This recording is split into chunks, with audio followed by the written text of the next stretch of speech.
Hi there, everybody. This is modulistack, and I am bringing you a very special treat today. I am taking a break from some of the more instructional casts that I've been doing over the past few days, and I am going to cast a game between TheLittleOne and WhiteRa. This is from the ESL Cup, and it's part of a series, but I'm not going to tell you about the series. I'm just going to tell you about this game. TheLittleOne is the blue Terran on the right side. That's right, TheLittleOne is playing Terran in this game, and that's great for me. I've always loved his Terran. I mean, his Zerg is awesome as well, and just as creative as his Terran, but some of the things this guy has done with nukes and battle cruisers and Thors and always using surprising unit mixes and always very surprising strategies, doing things that just other players haven't thought of yet. Probably, I would call this guy the most brilliant player in StarCraft 2. He has such a technical knowledge of the game and uses that so well to be creative and come up with builds that aren't just fun, but they really work. WhiteRa, going for a gateway first. WhiteRa is really just an astonishingly good player and always fun to watch as well.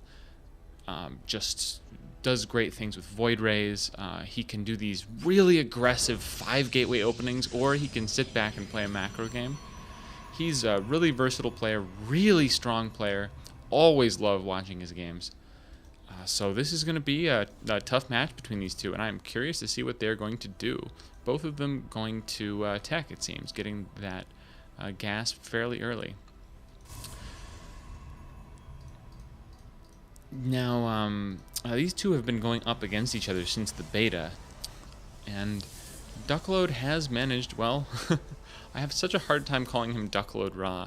WhiteRa has managed to do quite well in a lot of those matches, but it's been a continued rivalry for some time. So I'm just curious where these players are going to take the next step. Now the little one has his Marine out, so no more scouting is going to happen of this base, so he is free now to do exactly what he wants, and it looks like that's going to be a quick factory. On the other hand, WhiteRa getting his cybernetics core up, no second gas yet. Pylon on the low ground, so I am thinking, looking at this, that we are not going to see a second gas. What we're going to see is a quick warp gate. There's the warp gate. Pulling up the production tab. And I think he's going to expand off of just one gateway.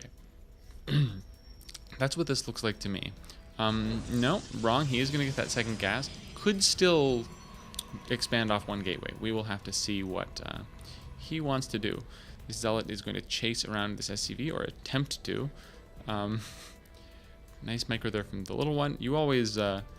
it's very hard to do these things while you're doing everything you need to do in your base. Stalker does come out, though, is going to shoot that SCV. And immediately a robotics facility goes up, so no expansion from WhiteRa. I'm curious what he's going to do about this very interesting pylon placement. It's just kind of suggestive of something. Because this will be sort of a weak spot for Duckload Ra if he doesn't change his position there a little bit. In the meantime, Starport is on the way for the little one, so the whole purpose here seems to have been a fast starport, although he is making use of this factory to make some Hellions. And that is always the sign of really strong play, where you go for some tech, like he's getting Medivacs, so he's probably going to do a quick drop, maybe with Hellions. Anyway, you are going up to get some building like a starport, and you need the factory for that, so he's going to use the factory to get something else. And those kinds of little choices give you an efficiency in your build order that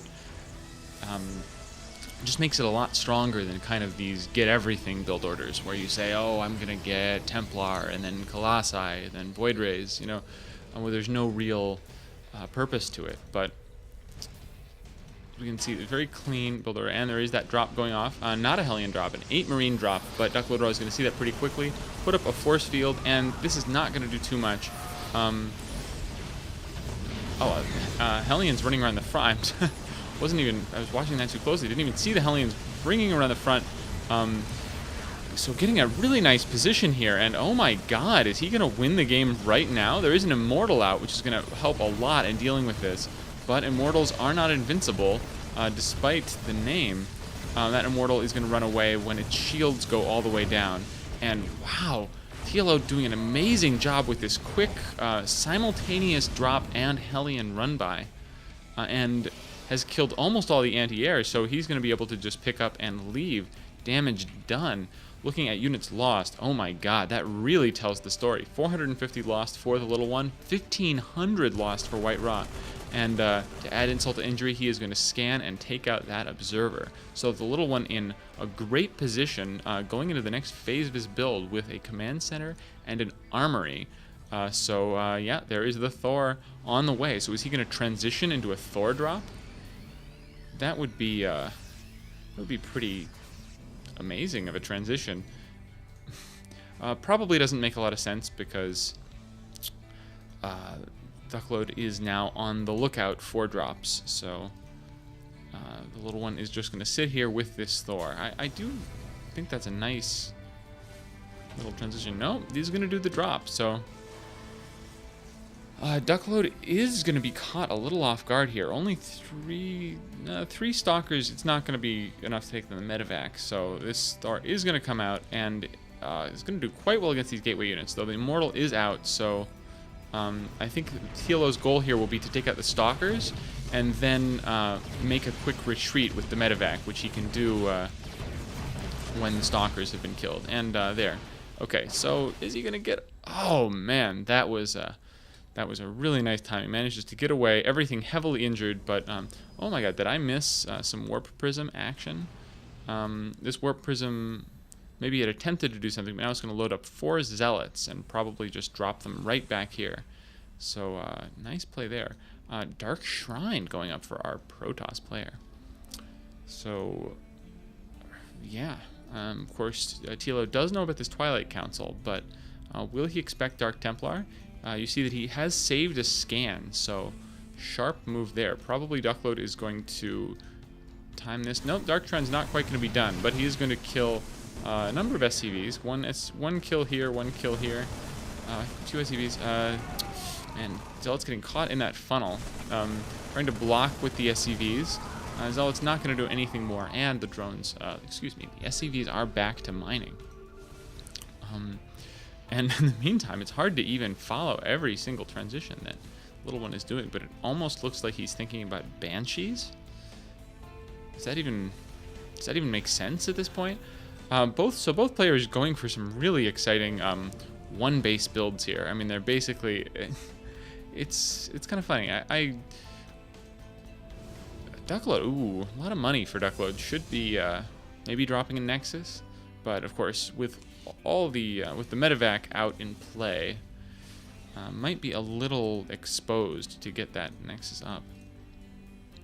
Chrono boost on the warp gates, just 3 warp gates for Duckload. So using those chrono boost is important in spending all that money. Oh, he was planning on taking a Nexus, but he's going to take the gold base, and the Little One in the meantime has lifted his command center.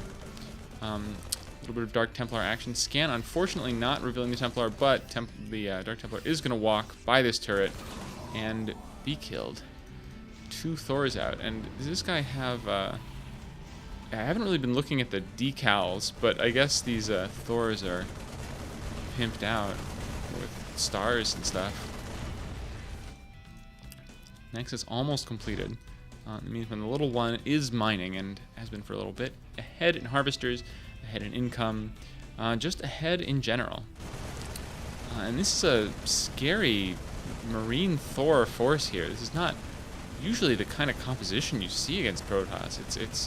It's pretty nice because Thors are quite strong against gateway units, and those Marines will be able to target fire the Immortals. Forge is now up, so probably we're going to see some cannons down here and a +1 upgrade. Oh, in the meantime, he has gotten Templar, but it's not soon enough.